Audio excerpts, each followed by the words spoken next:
Every firm says they're people first, but we mean it. At West Monroe, you not only own your career, you become a company owner on day one. As a 100% employee-owned consulting firm, we all have a stake in our company's performance, and we all share in the success. We're looking for people who bring diverse opinions to the table and who set aside ego to champion great ideas, no matter who comes up with them. Start owning your career today at westmonroe.com/careers. We each have our own destination getaway. An escape unfettered by daily obligation. Where you're free to simply unwind and just be you.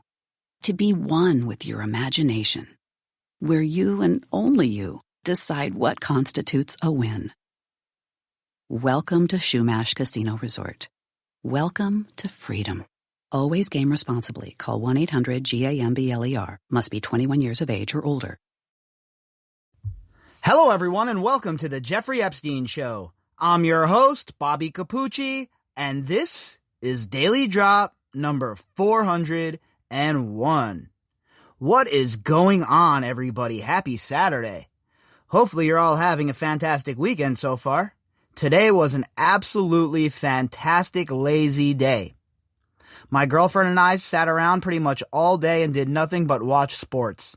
UFC started at 9 a.m., I watched that till about 3. Then my New York Rangers put an absolute beatdown on the hated New York Islanders. Hung a 5 spot on those boys. And then we watched my girlfriend's Buffalo Bills advance another round. So it's been a pretty epic day to sit around, watch sports, and of course, put in a few wagers on sports. Had a pretty damn good day, if I do say so myself. Today I played the alternate point line with the Bills. I played the Bills minus 7.5 at plus 220. That means the Bills win $220 for every $100 you wager if they win by 8 or more points. And they certainly did that this evening. So it was an all-around fantastic Saturday for me. Hopefully everybody else had a great Saturday as well. Now, remember, tomorrow we have the usual live stream, tomorrow night, 7 p.m. Pacific Standard Time. And we will be doing it, hosting it on Facebook, the Facebook Live, and the link will be in this episode after I upload it in the description box. So for those of you who have not checked it out yet and you might want to come and hang out tomorrow, the link will be in the description box for you to do just that. The last couple of weeks that we have done it, it has been pretty much marathon style. Each show has been roughly 2.5 hours, right in that range, and we covered a bunch of topics. So if you're interested in popping in, the link will be provided tonight after the episode. All right, so tonight we're going to talk about another one of these scuzzball banks. A lot of you probably have a credit card with them, in fact. But this is another one of those scuzzball financial institutions that thinks that they are above the law, that they don't have to, be involved in any of the same sort of regulated procedures that everybody else has to abide by. But I'm sure a lot of you who have a credit card from this company are getting absolutely gouged by your finance rate. But at the same time, this institution that we're going to talk about tonight can be so backwards, so corrupt, that they're getting slapped with a $390 million fine. Now, remember, Deutsche Bank got hit with 150 and then 130. We're talking 280 million in two separate clips. This is one clip here, okay? And they're being fined for anti-money laundering deficiencies. But in one fell swoop, $390 million. Think about that. Just the amount between Deutsche Bank and the institution we're about to talk about combined, we're talking easily north of $500 million. That is a lot of money, folks. And I think that there should be another regulation or law where the money that gets fined gets put right into infrastructure for America. That money gets moved. If it gets fined in America and seized in America, then it gets paid in America, then I think that it should go into infrastructure projects. There should be some sort of account, and the money in that account should have to be spent on, education, roads, bridges, stuff like that, stuff that's going to benefit the American people. Or how about we put together some sort of new age homesteading act? I've been throwing that idea around forever. And with all of the land we have here in Nevada, I think that there's definitely a conversation to be had to help people that are lower income, lower middle class, people that are going to have a hard time buying a home. I think with some fundage and something like a Homestead Act, I think that a lot of people that would never have the ability to have their own property or their own home, I think that would be a great pathway to it. So, there are a lot of projects, and that's obviously not the only one. There are a lot of projects that money could be used on, money from these scumbag bankers. And I think that when you talk about infrastructure, I'm pretty sure that most people agree that infrastructure is a good place to spend a couple of bucks. I don't know about you folks, but have you been on any bridges lately? Have you checked out airports? Have you checked out some of the, different federal areas? We could definitely use it. No doubt about it. So, again, I think that money would be much better repurposed into projects like that, helping wounded veterans or whatever. I'm sure a lot of you have great ideas out there as well when it comes to how that money can be repurposed. But one thing I think we can all agree on is that it shouldn't fall into the chasm that is the federal government, because the people are never going to see that money. And that money is never going to, really be used to help anyone. Let's be real. Money's probably repurposed into bombs to drop on the Houthis in Yemen. So, well, I think, like we've been talking about, and I think it's a great step that we have the anti-money laundering laws now in effect. I think that it needs to go a little bit further when we're holding these people, A, responsible for what they do, and then B, when they are fined and there's money taken from them or assets seized, whatever it may be, that money is put into a worthwhile cause and not just, lost in the sauce. We talked about the whistleblowers getting 30%, and I think that's a great idea too, because it's going to incentivize whistleblowers coming forward, and it's going to give people a reason to not keep things under wraps, right? A lot of times people keep things under wraps because they're scared to lose their job.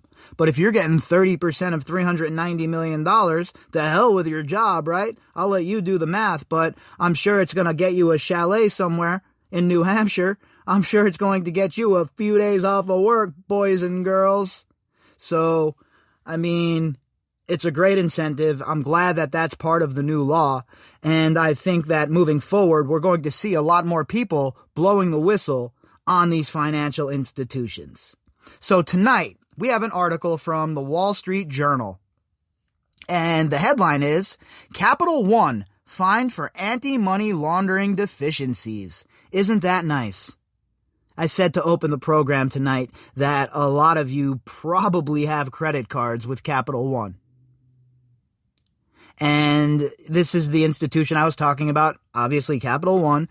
And again, how many of you have insanely high finance rates with these people? How many of you have been charged excess fees from these people? How many times have you been charged stupid fees like, on a cash withdrawal, well, that's going to be an extra $12 fee?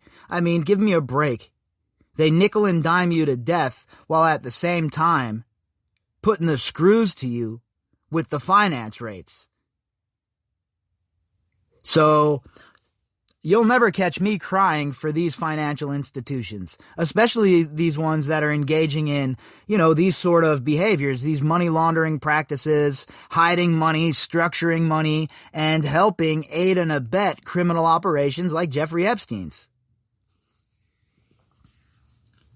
Treasury's Financial Crimes Enforcement Network said the bank admitted it had failed to maintain effective controls in a check cashing business. This article was authored by Anna Marie Andritis. The Treasury Department on Friday said it fined Capital One Financial Corporation for willfully failing to implement and maintain effective anti-money laundering controls.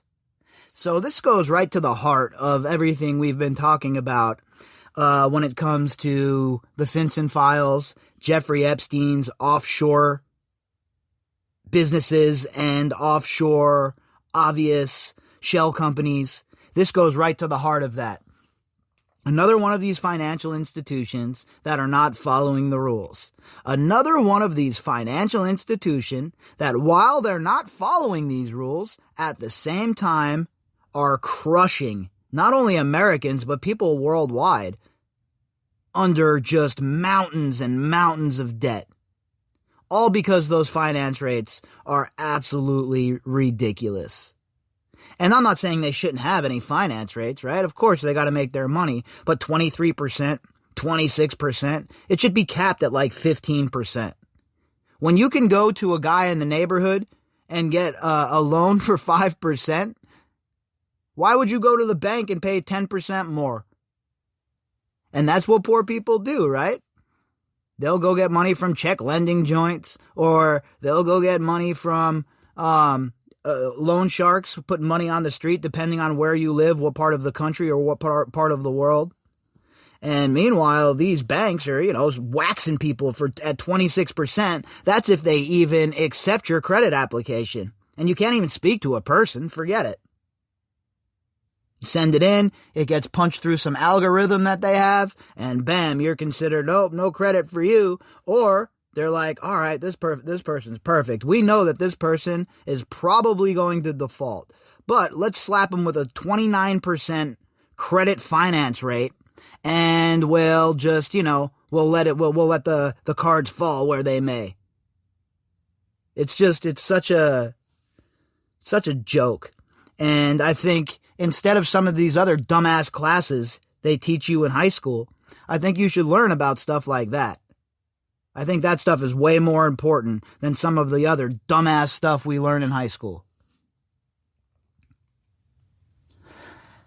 As part of the settlement, Capital One admitted that it willfully failed to file thousands of suspicious activity reports, according to the Treasury's Financial Crimes Enforcement Network.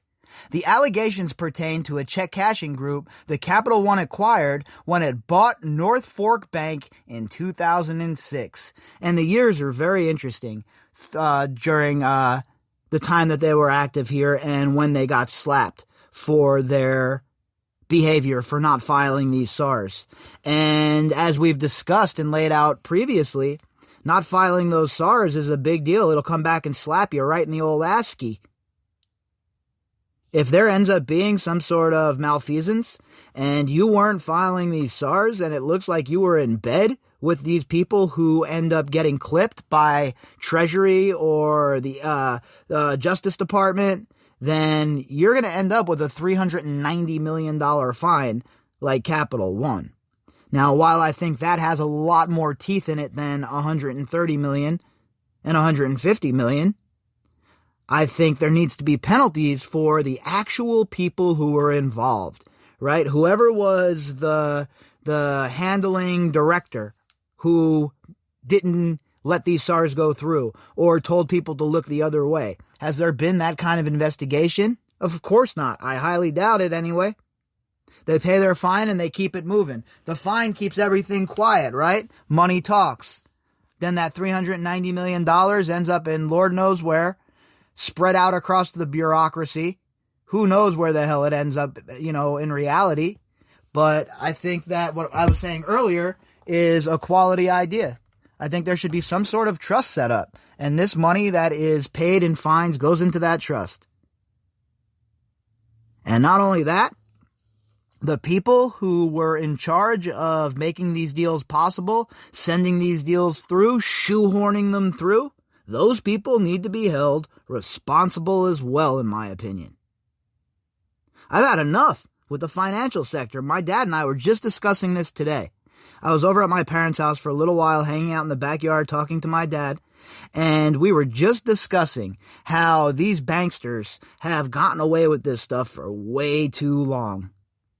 And I'm not talking about, tar and feathering anybody or anything like that, but when they're caught doing something criminal, and obviously this is something criminal, $390 million for breaking anti-money laundering laws, then it can't just be the institution that's left holding the bag, the shareholders, while they should shoulder some of the blame. The people who are making these deals happen have to be held accountable.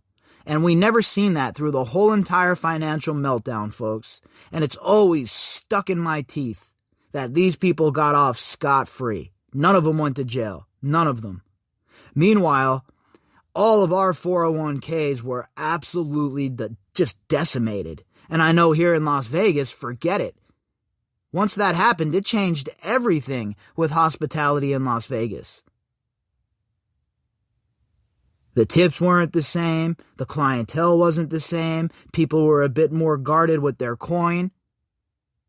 And it never really recovered to what it used to be. There was a point in time in Las Vegas when I would leave my office when I was working at the Hard Rock. At 1 o'clock in the morning, it would be so slammed around this place called the Center Bar that you couldn't even move, fam. I mean, you could not move shoulder to shoulder, person to person, not moving. And then after that recession, after these banksters screwed everything up for us, it was never the same. And now fast forward to the year 2021. The Hard Rock Hotel and Casino doesn't even exist anymore. It was bought out by Richard Branson and Virgin. But my point is, there are lasting repercussions for the way these banksters have conducted themselves. And for them to only get fined and none of them ever go to prison is galling to me. And I don't see how everybody else who even takes just a little look at what's going on here isn't enraged. How isn't this one of the major issues when we're voting?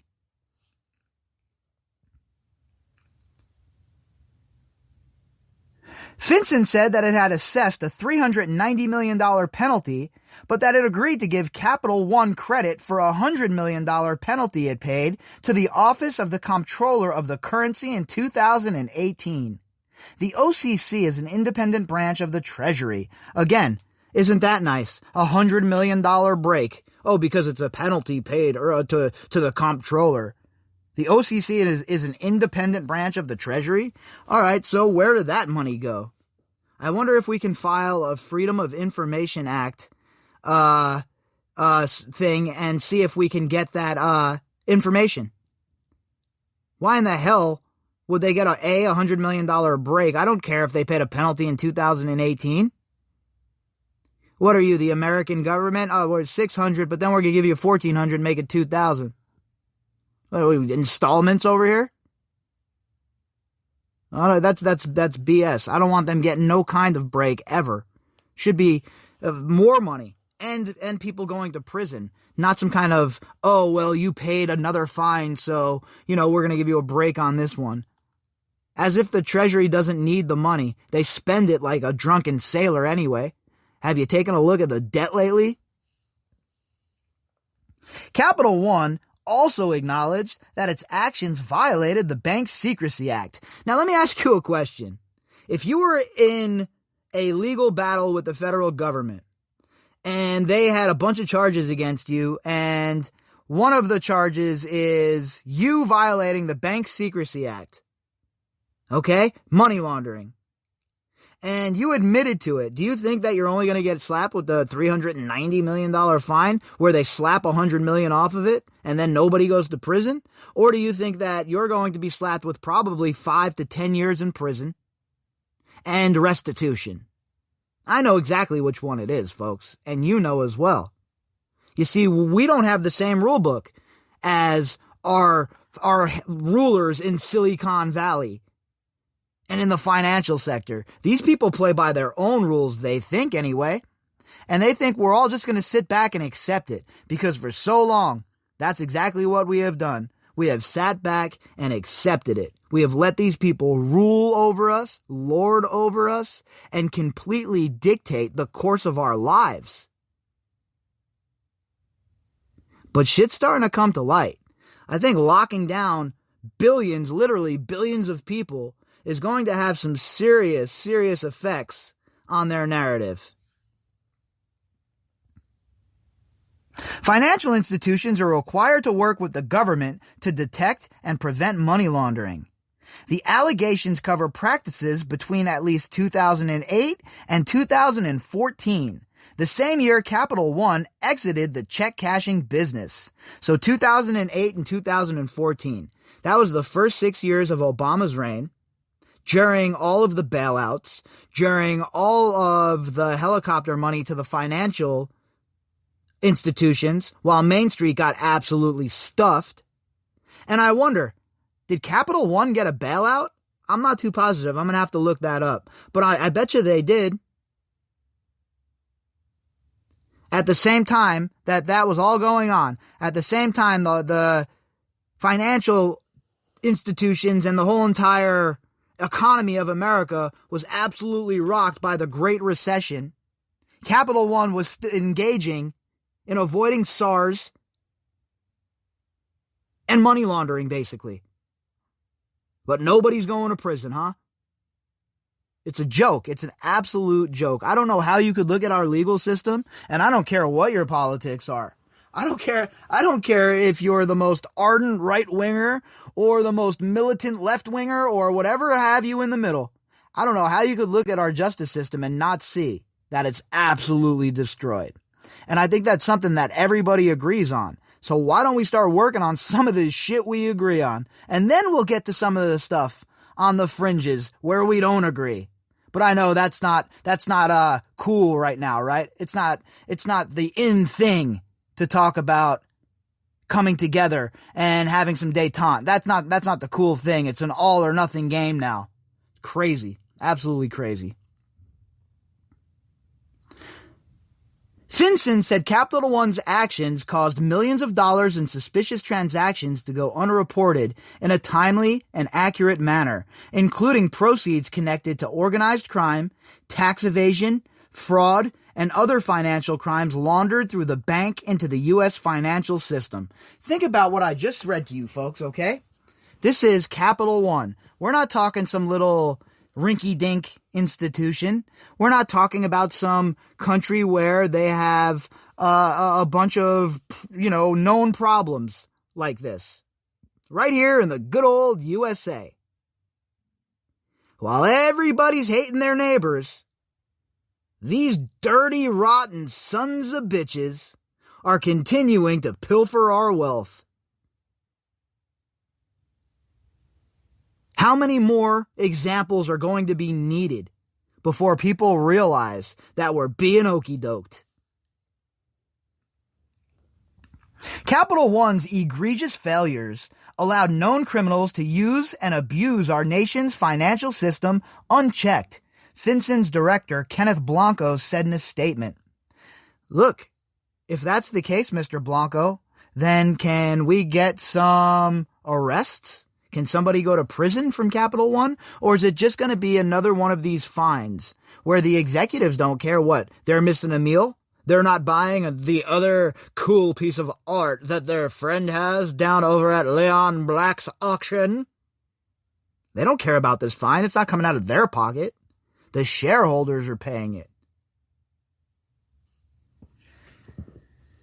Finson said Capital One was aware of the money laundering risks associated with the check cashing group, in part because of warnings by regulators and criminal charges against some customers. Yeah, that'll do it, huh? A few criminal charges against some of your clientele should start ringing some alarm bells. Unless, of course, you don't care. Unless, of course, you just want more money on top of more money on top of the wealth that you have stolen from the working class and the upper middle class in the last year. I'm going to guess it's that option. Finson said the bank acknowledged failing to file suspicious activity reports even when it had knowledge of criminal charges against customers, including a convicted associate of the Genovese organized crime family. Well, what do you know? You got an associate of the Genovese crime family, and they're not SARing him. They're not doing anything like that. Not in the least. Your business is good with us. No worries there, paisano. We're all good. If it's a known associate of the Genovese family, you probably shouldn't be doing business with them at one of these institutions. I mean, I'm just saying, right? Nothing against my boy, right? Nothing against paisano. I have nothing against people in the life, right? Look, you got to make $1, and you know what? Hey, who am I to judge? But what I will say is this, you probably should not be doing business with them if you're an institution like Capital One. You really need that nonsense for the few dollars that you're going to get out of this guy? So what it boils down to is, A, they're either so stupid, every single one of these institutions is just so stupid that it's unimaginable, or they're all in on the hustle. I'm going to go with all in on the hustle. That's my opinion. I might be wrong, but that is my opinion. A Capital One spokeswoman said the bank takes its anti-money laundering obligations seriously. Oh, obviously. I mean, we're talking serious as a winter climb and summit of the mountain K2, obviously. That's how serious you take it. $390 million later. The bank has invested heavily in the enhancements of its AML program over the past several years under new AML leadership and has worked closely with regulators and law enforcement to ensure our compliance processes and protocols are robust and thorough. Oh, well, if that's the case, then everyone can pack it up. Nobody should ever investigate these people ever again. I mean, no big deal. They said that they have it all wrapped up. They said that they fixed it. It's all taken care of. These people have some gall, the audacity to think that anyone should trust the banking system.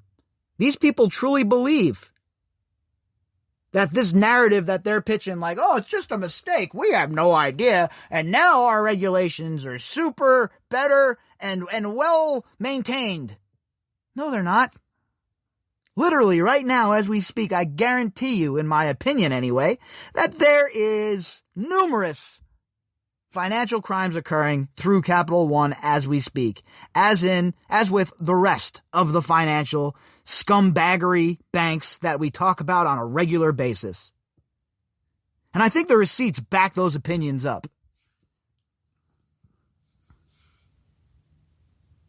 She said the bank had set aside money to fully cover the fine and that it has already paid the Finson penalty, adding that there is no further financial impact to the company. That's what it's all about. Read between the lines. It's about what the shareholders think. It's about the slide that the company went through right when this was announced, a couple percent. It's about letting the boardroom know everything is stable. We have a war chest. We're going to pay for this and we're going to move on like everybody else. It's going to be all good. We'll be able to engage in more money laundering in about 4 or 5 months. Don't you worry. Capital One disclosed several years ago that it was under investigation by Finson, as well as the New York District Attorney's Office and the Justice Department over anti-money laundering practices related to former check casher clients. The bank said Friday's settlement is the last remaining government inquiry related to this check cashing group. So, it's the last one, and I guess we should just move on. No more penalties. They paid their $290 million, their $390 million. So that's it. Let's just move on. Why are you carrying on about it? It's over and done with. They paid their penalty. Not good enough for me. And that's why it's important that our lawmakers understand that it's not good enough for any of us anymore.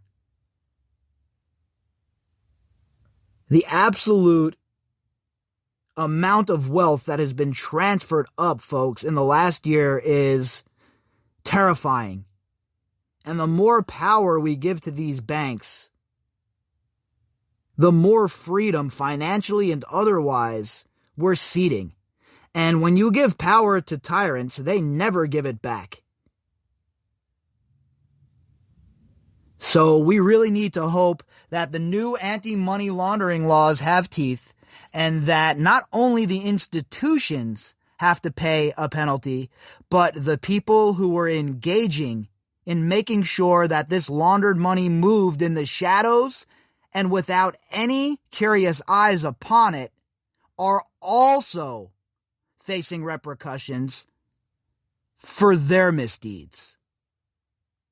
If you'd like to contact me, you can do that at bobbycapucci@protonmail.com. That's BOBBYCAPUCCI@protonmail.com.